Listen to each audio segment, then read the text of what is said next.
a mi lado el diputado nacional Nicolás del Caño, quien muy amablemente va a compartir unas palabras con nosotros. Bueno, diputado, nos gustaría conocer su opinión respecto a lo que va a suceder hoy aquí en la Cámara de Diputados. Bueno, mirá, creo que en primer lugar la designación de Sergio Massa como superministro en el gabinete, en los hechos es un cambio de gobierno, ¿no? Impuesto por una corrida cambiaria muy fuerte, impuesto por aquellos sectores del campo, las grandes patronales, las cerealeras que están sentados sobre la silobolsa para imponer una devaluación, por el Fondo Monetario que pide más ajuste para el segundo semestre de este año. En su documento es muy claro, quieren ajustar a las jubiladas y jubilados, achicar el gasto, lo que significaría también en otras partidas como salud y educación. Y me parece que la designación hecha por Alberto Fernández, Cristina Kirchner, de Sergio Massa, bueno, se hace, digamos, a partir del fracaso del Frente de Todos, que rompió su contrato electoral, ¿no? Recordemos que gran parte de las personas que lo votaron fue en función de los planteos y promesas de que entre los bancos y los jubilados elegirían a los adultos mayores, y sin embargo son los bancos los que siguieron festejando y los jubilados fueron ajustados, o que primero iban a ser los últimos, es decir, los más humildes, y eso no sucedió. Entonces digo, una gran transferencia de ingresos bajo el gobierno de Macri, desde los sectores más pobres, trabajadores y trabajadoras, a los grandes grupos empresarios, y bajo este gobierno también, ¿no? Entonces, nosotros creemos que debería darse una decisión democrática del pueblo en relación a cuáles son las medidas para salir del país, ¿no? Porque muchos ahora dicen, Massa tiene amigos acá, Massa tiene amigos allá. Cuando llegó Macri en 2016 se decía, bueno, es Macri, el apellido Macri va a traer las inversiones, es uno de ellos, ¿no? De los grandes empresarios, de los poderosos. Y así terminó el gobierno de Macri, ¿no? Así le fue a las grandes mayorías trabajadoras, a pesar de que los especuladores ganaron enormemente con su gobierno, la fuga de capitales, la deuda, etcétera, ¿no? Entonces creo que ninguna medida favorable a los trabajadores, al pueblo, ninguna perspectiva distinta a la que venimos viendo va a haber con Massa como superministro. Así que bueno, nosotros en ese sentido planteamos esta Asamblea Constituyente y medidas de urgencia, de emergencia, aumentando los salarios y jubilaciones, planteando la necesidad de anular el acuerdo con el FMI, de los cuales, bueno, Sergio Massa, recordemos, como presidente de la Cámara, él mismo lo dijo, ¿no?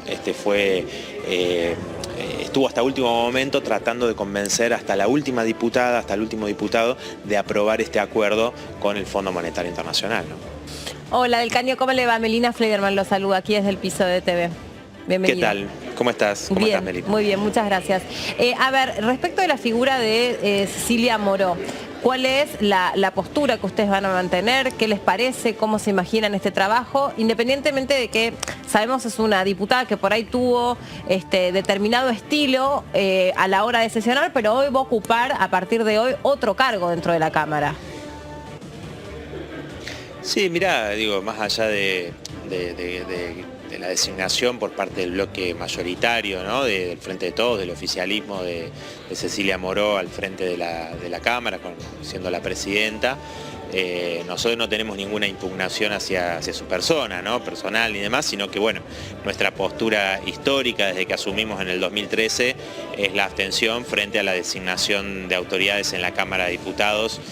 Por lo tanto, bueno, vamos a ratificar esa postura, ¿no? Okay. Entendiendo que no se trata, como te digo, de una cuestión hacia la diputada Cecilia Moró o quienes han estado en la presidencia de la Cámara, sino justamente una posición del Frente Izquierda, ¿no? Diputado, ¿cómo le va? Leonardo Fredes lo saluda. En esto de que no es personal, ¿cómo anda? En esto de que no es personal la postura y es una cuestión histórica de la izquierda, por lo menos desde 2013, como usted dice, ¿es por el sistema, por esto de las políticas de fondo, las políticas económicas que tienen los sectores que han estado a cargo del Ejecutivo y en la presidencia de diputados? Claro, es uno de los poderes del Estado capitalista y su máxima autoridad está inclusive en la línea de sucesión, ¿no? Por eso nosotros no participamos en esa decisión y la abstención tiene que ver con eso, ¿no? Nosotros aspiramos a otro tipo de representación, ¿no? De representación directa y demás, y bueno, damos esa pelea aquí en la Cámara de Diputados y también en la calle, como ustedes saben, acompañando cada movilización, cada pelea que hoy se hace más necesaria que nunca, y esa va a ser nuestra postura, digo, muy distinta quizás a la que pueda tener, según lo que hemos escuchado, el bloque de la oposición de derecha de Juntos por el Cambio, que ha planteado la abstención, cosa que creo que no ha sucedido en otros momentos, ¿no? Y que lo hacen en esta oportunidad vaya a saber uno cuál es su motivo, ¿no? Pero bueno, nuestra postura es coherente en relación a la elección de autoridades de la Cámara. Diputado Mauricio Cantambro, saluda, ¿qué tal? ¿Cómo le va? El 15 de septiembre se va a presentar el presupuesto, lo va a presentar justamente Sergio Massa como ministro de Economía. ¿Qué espera de ese presupuesto como para, no digo aprobarlo, pero sí seguramente podría llegar a serle agradable a algunas partes, a otras seguramente no? ¿Qué espera de ese texto? No, bueno, lo que esperamos es que sea un presupuesto a tono como lo que hemos visto e inclusive profundizándolo aún más, en el sentido de que se plantean partidas para pago de la deuda, partidas que no son las suficientes para las necesidades mayoritarias de los trabajadores, los sectores populares, la construcción de viviendas, la educación, la salud pública, ¿no? Y me parece que, bueno, los jubilados y las jubiladas que fueron ajustados este año ya están perdiendo 7, 8 puntos con respecto a lo que ha dado la fórmula de movilidad jubilatoria. No sé si ustedes recuerdan cuando se debatió esa movilidad que impulsó el oficialismo actual, nosotros planteamos que a pesar de no ser nuestro planteo, se diera una cláusula de actualización, ¿no? de garantía de que no iba a ser por debajo de la inflación el aumento. Nos dijeron que no era necesario porque este era un gobierno nacional y popular. Bueno, la verdad que eso no fue ninguna garantía, tendría que haber estado la garantía en la ley como corresponde y sin embargo se negaron y hoy los jubilados nuevamente son los patos de la boda en este ajuste que se está llevando adelante, lo mismo con el gobierno de Macri y tantos otros gobiernos que hemos visto a lo largo de la historia argentina, ¿no? Me parece que en ese sentido es importante evaluar, digamos, ese presupuesto que, insisto, su orientación general va a ser en función de los pedidos del FMI, ¿no? Habiendo sido Sergio Massa el presidente de la Cámara de Diputados y conociendo en detalle cuáles son los requerimientos de todos los colores políticos que integran esta Cámara, ¿van a tener alguna expectativa en particular con la figura de Sergio Massa ahora devenido en ministro de Economía? No. Creo que, como señalé recién, ¿no? Es alguien que conocemos, que sus vínculos con los factores de poder, con la embajada norteamericana, y que viene a llevar adelante una política que va a profundizar una orientación favorable al pago de la deuda, a los especuladores, a los banqueros, a las patronales del campo. Es decir, que la expectativa nuestra está en la organización de la enorme fuerza que tienen las trabajadoras y los trabajadores y el pueblo en la Argentina para que tomen en sus manos el control, la decisión y las medidas necesarias para terminar con esta crisis que recurrentemente empuja hacia la miseria, hacia la indigencia y a la decadencia de las grandes mayorías del pueblo trabajador, que en muchísimos barrios no tienen vivienda digna. Hay un déficit habitacional de 4 millones de familias sufren un déficit habitacional en la Argentina, 4 millones de familias. Hay un grave problema de falta de servicios, de cloacas, de agua, los tarifazos que hacen cada vez más inaccesibles muchas veces los servicios, como la luz, el gas, que también son deficitarios, ¿no? Bueno, hay que tomar medidas de fondo y eso es lo que nosotros apuntamos, ¿no? Diputado, con este escenario que usted está graficando, parece un poco difícil que avance el proyecto de salario universal, ¿no?